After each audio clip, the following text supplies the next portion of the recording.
नगर शहरातील मूलभूत सोयीसुविधा विकास कामांसाठी राज्य शासनाने नव्याने 85 कोटी रुपयांचा निधी तसेच भिंगार शहरातील मूलभूत सोयीसुविधा विकास कामांसाठी 9 कोटी रुपयांचा निधी मंजूर केला आहे। आमदार संग्राम जगताप यांच्या पाठपुराव्यानुसार राज्याचे उपमुख्यमंत्री अजित पवार यांनी सदर निधीला मंजुरी दिली आहे। त्यामुळे नगर शहरासह भिंगारलाही आमदार जगताप यांच्या माध्यमातून विकास कामाचे मोठे गिफ्ट मिळाले आहे। या निधीमुळे अनेक रस्त्यांचे भाग्य उजळणार असून नवीन उद्याने, क्रीडांगणे, चौक सुशोभीकरण तसेच अन्य विकास कामे होणार आहे। उपमुख्यमंत्री अजित पवार यांनी आपल्या विश्वासू आमदाराला भरीव विकास निधी देऊन नगर शहराच्या विकासाची नव्याने पायाभरणी केली आहे। भिंगारसाठी प्रथमच राज्य शासनाकडून तब्बल 9 कोटींचा भरीव निधी मिळाला आहे। त्यामुळे भिंगारचाही कायापालट होण्यास मदत होणार आहे।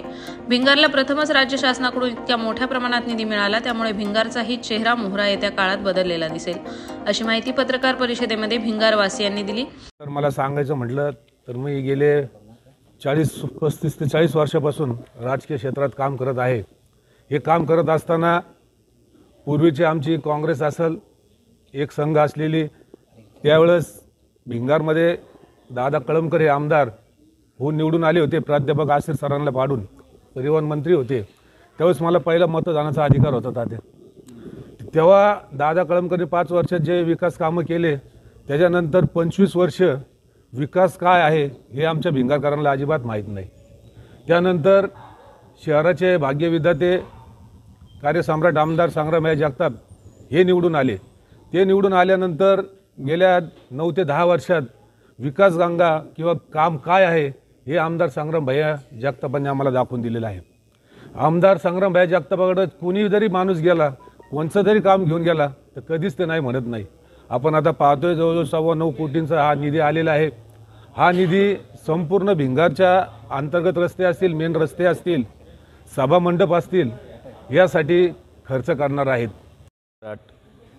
संग्राम जगताप यांच्या माध्यमातून आणि यांच्या स्थानिक निधीतून जे कामं भिंगारमध्ये झालेले आहेत आणि जे कामं होणार आहेत याची लिस्टच आपल्याला आढाव सरांनी वाचून दाखवलेली आहे। त्याबद्दल मी तर काय बोलणार नाही, परंतु पंचशील कमानीपासून तर पंपिंग स्टेशनपर्यंत जो रोड आहे तो उत्तम आणि चांगल्या दर्जाचा होणार आहे। याच्यात काहीच एक शंका राहणार नाही। बाजूला ड्रेनेज निघणार आहे, त्याच्या बाजूला फुटपाथ निघणार आहे, अशा पद्धतीने तो शानदार रस्ता होणार आहे।